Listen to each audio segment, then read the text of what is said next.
How's it going, everybody? This is Alex from All Things Prepaid. Here, finally, with the review of the Boost Mobile LG Mach.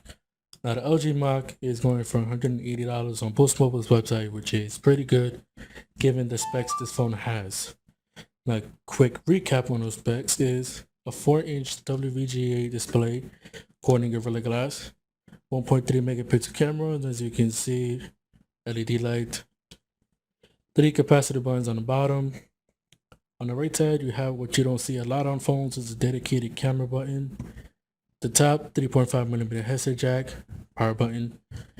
On the left side, we have the volume rockers, micro USB charging port. Now on the back, we do have a 5 megapixel camera, LED flash, 1080p HD video recording, and under this is NFC and a 1700 milliamp hour battery. Now the other specs include a 1.2 GHz dual-core Snapdragon S4 processor, 1 GB of RAM, and almost 6 GB of available storage to the user. Now this phone is being powered by Android 4.0, which by today's standards is a little bit outdated, but it's still pretty good. Everything's smooth and everything. Running LG's skin on top, which is pretty good. Now, one neat thing I noticed about the lock screen, so let's say if you have a no passcode on your lock screen, it'll show up with 4 icons at the bottom and shortcuts. Now with this lock screen, if you, whatever pattern you have, if you hold it, the 4 icons you have set will actually come up. All you have to do is just like swipe right then and there, it goes into messages. Now, call quality on this phone is actually pretty horrible. I can actually never hold the phone call at all. If it doesn't sound croaky or whatever, it will actually hang up and just too many drop calls on this phone. I don't know if there's something wrong with my unit, because at first it was fine. After like 2 weeks, call quality was horrible. And as for the speaker, if you want to know how loud it gets, here I'll play something.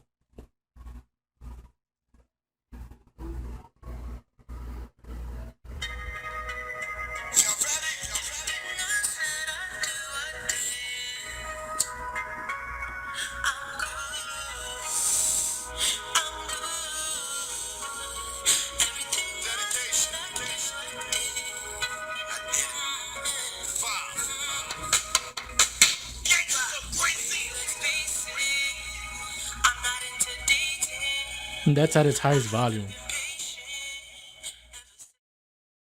Now, gaming on this device is actually pretty good. So as for a test, I'm gonna do Temple Run 2 right here. Show you how the graphics run and everything.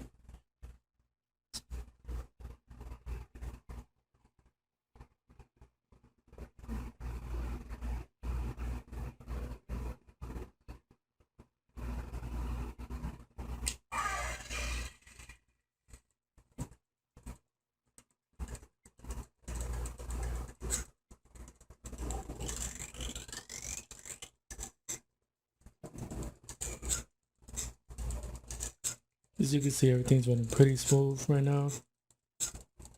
No stutter or any lags.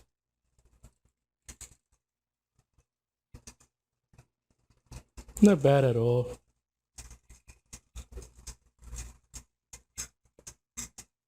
Fail. So they can see games run pretty smooth. Not too bad. Now, a quick reminder about the front-facing camera. That is a 1.3 megapixel camera. It's pretty decent, not that bad. And as far as video calls go, yes, you can do Uvo and Skype. Done it, works pretty well. If you're on Wi-Fi, if you're on 4G LTE, all I know is in my area it's pretty bad. But the camera is not bad at all. Video calling is great. As far as the back camera is actually pretty good. It's just low light, not so great at all. And with the flash, doesn't help at all neither. I mean, if you're getting this phone for the camera, then you might as well look elsewhere. But as far as regular photos goes, it's pretty good. Nothing much to write home about. Now, you're probably wondering what just happened to the screen. Well, let's just say it decided to give itself a drop test, and you can see didn't work out so well. Turn this off real quick. You can see right here. That's where the impact mostly went. Spiderweb itself all the way to the top. Now this is Gorilla Glass. Did held up pretty well because it dropped plenty of other times before. Just this time it decided to give up. Now while I'm at it, we'll let you go here to show you how the messaging application works. So you can see you have LG's custom keyboard, which I like better than Samsung's keyboard, especially the autocorrect. The autocorrect's a whole lot better in my opinion. Let's say if you write the, you miss the H, and you go there. It comes up here this bluish color, so when you press space, automatically autocorrects it for you. It does that most of the time. You know, sometimes it doesn't work, but it's a whole lot better than Samsung's keyboard in my opinion. Same thing goes with the keyboard here. See if you write the, you miss the H. So you can see right here, it's telling you that it's gonna autocorrect it again. See his space? There you go. Now the keyboard itself, it's not all that raised. It's just a tiny bit raised. I don't know if you can tell, but it does offer some pretty good feedback. And as you can see on top of here, which I like pretty well, comes in handy a lot. It's dedicated row of numbers. Instead of like other keyboards where you have to press shift, or if it has this button, you have to look for it. Here it just has it dedicated for them. Makes it faster typing. In my opinion, it's a whole lot better. I enjoyed my experience with this keyboard. It's actually pretty good. One of the best keyboards I actually used. Now, my final thoughts on this phone are, it's a pretty good mid-range phone. It's small, it's compact, has a great keyboard. Never had that many issues with it. Only once or twice I've seen it stutter or lag. But overall, it's a pretty good phone.